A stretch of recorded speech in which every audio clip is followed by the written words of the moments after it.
the first president to visit our country. So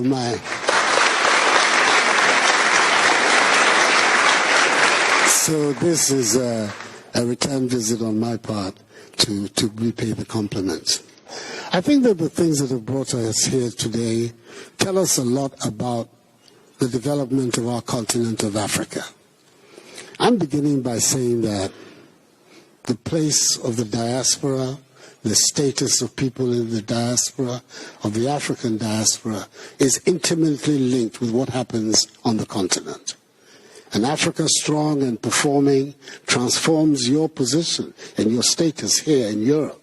But an Africa which continues to live the narrative of poverty, hungry children, people going across the Sahara, going in rickety boats and dying in Lampedusa to get to Europe. That Africa is not a narrative that is going to help you over here.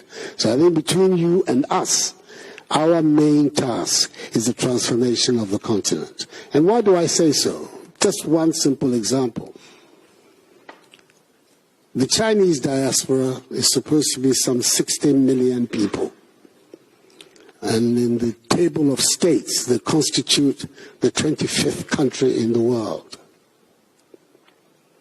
They're saying that of the 52 billion foreign investment that went into China in the 80s and 90s that transformed China into what it is today, the manufacturing hub of the world, 50% of that, 26%, came from the Chinese overseas community. And that development of China that has taken place has changed the status and the position of Chinese all over the world. So I want you to take those statistics very seriously, because that is the transformative connection that we want to make with the African diaspora. How to implicate it in the development of the continent. Once we change the narrative about Africa, and we can only do it ourselves, we have to get away from the idea that there's some Father Christmas somewhere who's going to come and develop our continent for us. There is no such Father Christmas. There's just us who are going to be able to develop our continent.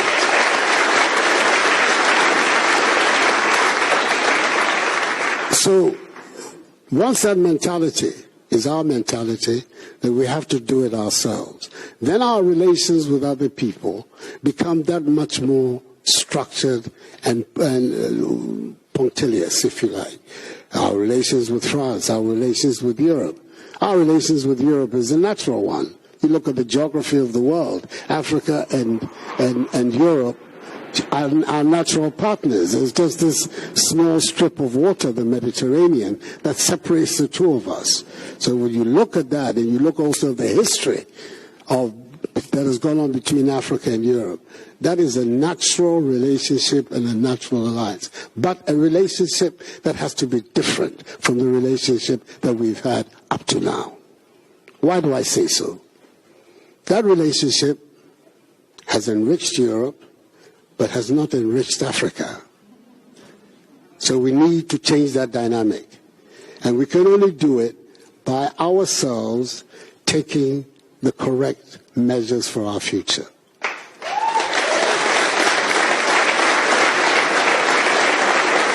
So that's where my focus is. And that's why I'm very excited about the possibility of having this encounter, that we can all begin to speak the same language, the language of cooperation, the language of collaboration, but to a different end. It cannot be right that the continent that has allegedly the wealthiest resources of all the continents of the world is also the home of the poorest people on the globe. That disconnect is not a good disconnect, and we need to work to change that disconnect. So when we're then talking about the need for self-reliance, it is because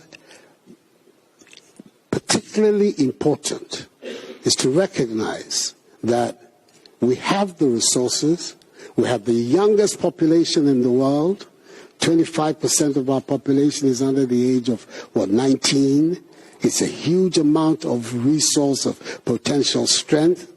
And once we do the educating, we find the means to do the educating of this population and giving it skills, then we are putting Africa on a path of very, very strong economic growth. We can replicate what has been done in Asia if, like them, we maintain the discipline and the correct analysis of what we need to do to move our continent forward. But really, if they've been able in Asia in a generation to transform the lives of hundreds of millions of Chinese, hundreds of millions of Indians, why can we not replicate that same phenomenon on our continent? We can do it.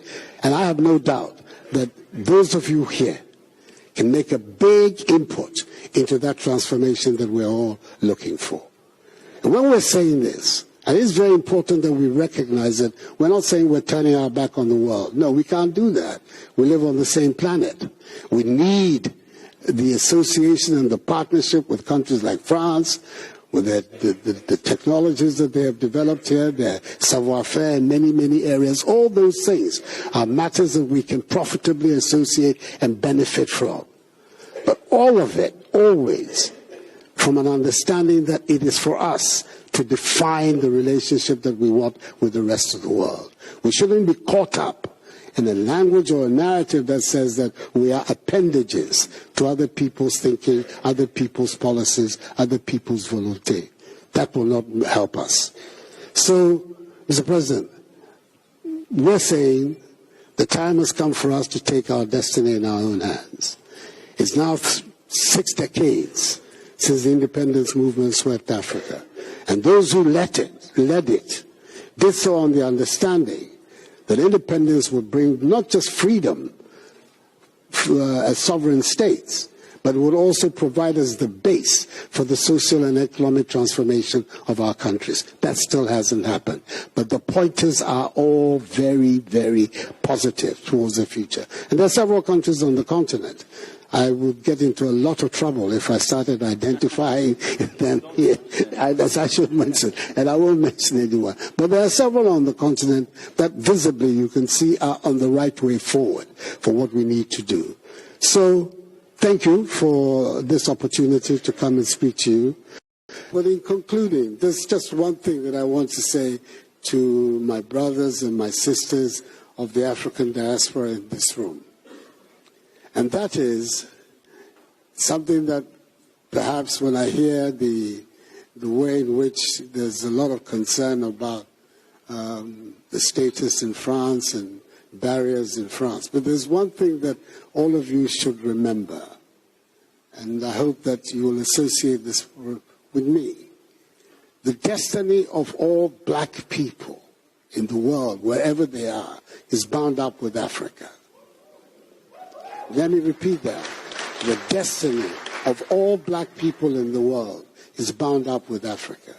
And a performing Africa elevates the status of all black people